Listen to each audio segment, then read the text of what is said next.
So I have a cat named Raven who's 3 years old. My girlfriend of 2 years moved in with me a few weeks ago and it was clear she didn't like my cat. I didn't think it was really a big deal until one day I got home and he was just gone. He's not an outdoor cat and he never goes outside. He was gone for hours and I was worried sick until my buddy came to my house and returned him, saying he found him 2 blocks from my house. I asked my girlfriend how my cat, who has never tried to go out before, ended up that far from my house, and she admitted to kicking him out. I was furious, saying she had no right to kick him out, and told her that since she thought she had the power to kick my cat out, I wanted her out of my house by the end of the month. She cried that she had nowhere to go and that she would have to live on the streets. I said I didn't care and told her to leave by the end of the month.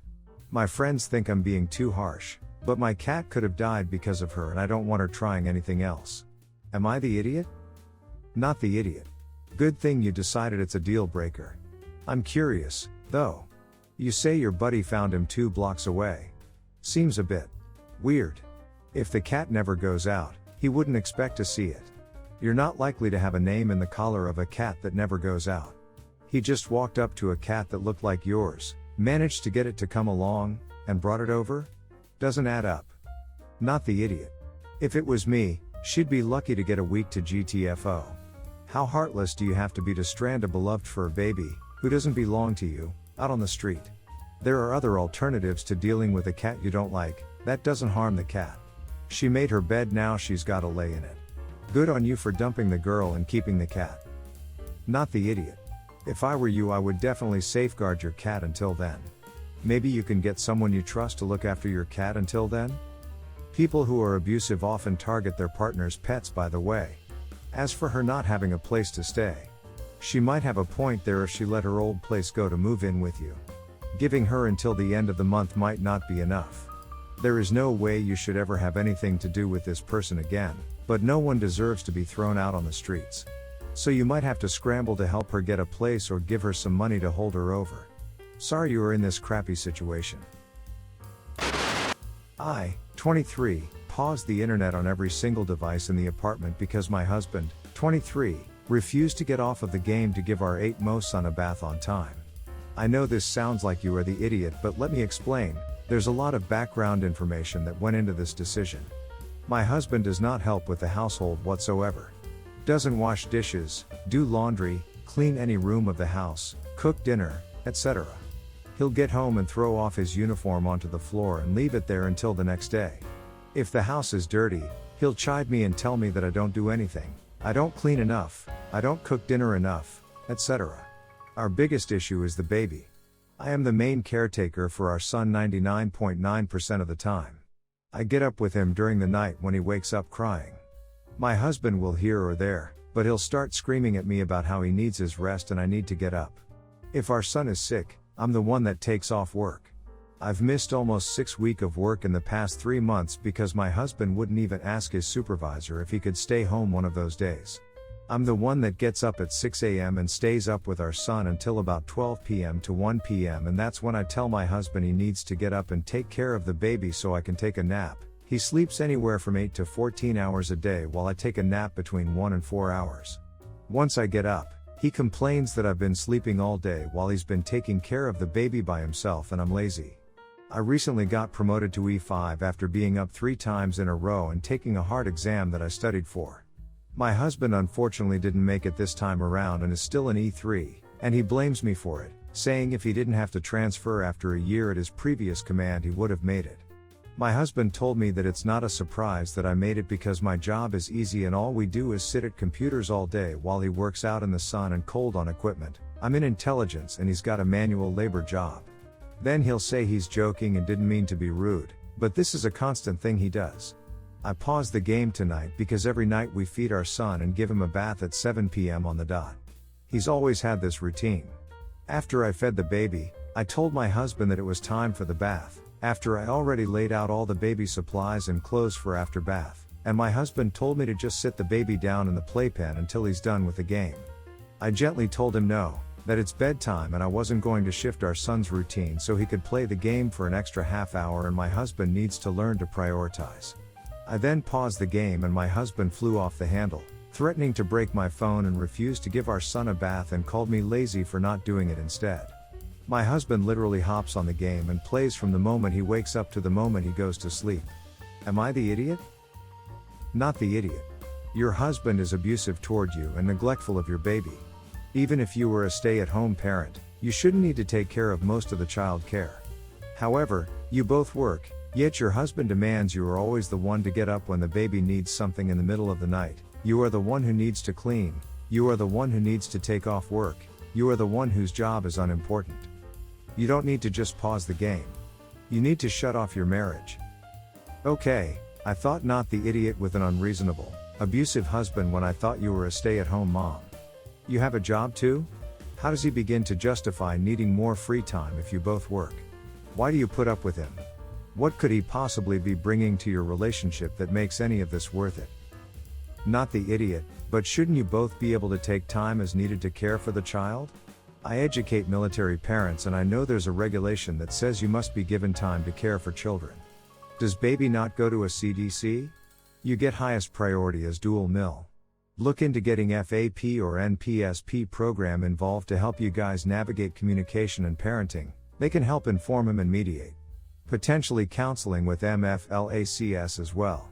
Update, my husband just came into the bedroom and told me he wants a divorce because he's sick of my crap.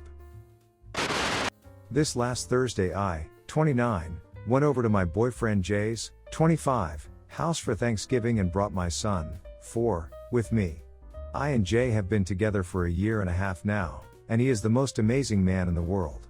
He's been amazing with my son, his bio father is not in his life, and I can genuinely see him as the one. Jay's parents came over as well. It's not that I don't get along with them, it's just I have only ever seen them 3 times before this Thanksgiving. I have not had any time to really bond with them, I guess. They had never met my son in person either, but they both knew about him. By the time I arrived, Jay's parents were already there and helping him finish up dinner. We greeted each other and Jay's dad asked, "And who's this little guy?" I introduced them to my son and then introduced Jay's parents as grandma and grandpa to my precious boy. I didn't notice at the time, but all 3 of them became quiet almost immediately. I ended up waiting in the living room alone for almost half an hour before dinner and things just were incredibly awkward for the rest of the night. My son did end up calling his parents by grandpa and grandma and I quickly noticed both of them would be very disingenuous and awkward about it over dinner, but they did not say anything to me about it. They didn't stick around for long after either, but when they left both were very cold to me. I asked Jay what was their deal and he lost it at me. He claims I put him in an incredibly awkward position. His parents apparently didn't think we were that serious yet and began to question him if I was only using him as a replacement daddy. He said that it was way out of line to introduce them that way without even talking to him beforehand. I think it's ridiculous. If one day he's going to be my son's stepdad, then why go through this formal nonsense? He claimed that's not the point and we ended up fighting till I stormed out. We have not talked since and I have simply been waiting for an apology. I talked with my sister about it last night and she said she was mortified to hear this, saying she also didn't get the read that we were all that serious and she never felt like Jay intended to take on a dad role. This has got me questioning if I was wrong. Jay is not your husband. He's not even your fiancé. He is not your son's stepfather. He's merely the BF, of less than 2 years, of your little boy's mother.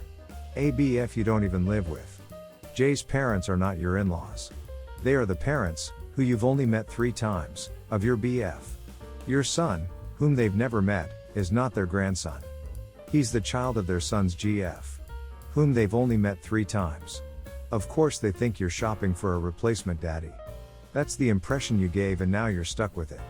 You are the idiot. You are the idiot, mostly because you shouldn't introduce strangers into a role like that. You should wait until your son knows them and have established a close relationship before giving them these names. It doesn't sound like he calls, or thinks of your boyfriend as dad, so why should he think of them as grandparents? You entirely overstepped and will only confuse your kid in the end. I think you just tanked that relationship, so double idiot for now having to explain to your son why he won't see grandma and grandpa again. Damn man. Wow, that's some bad parenting, as well as bad social etiquette. You tried to force a relationship on these people, who have never even met your kid. It does come across that you're just looking for a new baby daddy, I can understand why they dislike/distrust you from now on. You can't just force roles on people, that crap comes with time and exposure. My husband, our daughters, 18, 16, 16, 12, and I live in a 4-bed 2-bath house. All of the girls share a bathroom and they've been complaining about it for a while. We've been saying we'll convert the laundry room into a bathroom for the twins for a while. It's an expensive project, so we've never gotten to it. My husband and I started working on our garage recently and turned it into a gym for him, a new laundry room, and an office for me. Then we came into some money and decided to renovate both bathrooms, remodel the kitchen, and do work on the backyard. The girls were pissed when we told them about the work we were doing on the house. They were saying it's not fair that my husband gets a gym when the twins share a room and that we chose to work on the backyard instead of adding the 3rd bathroom. They've been calling us selfish and even got our parents and siblings to give us a hard time for not giving the girls another bathroom or giving the twins their own rooms. They don't understand that now that the laundry room is done, we have the space for the bathroom. The bathroom is next on our list. I wanted to get some outside opinions on this since our kids and our families have been giving us a hard time.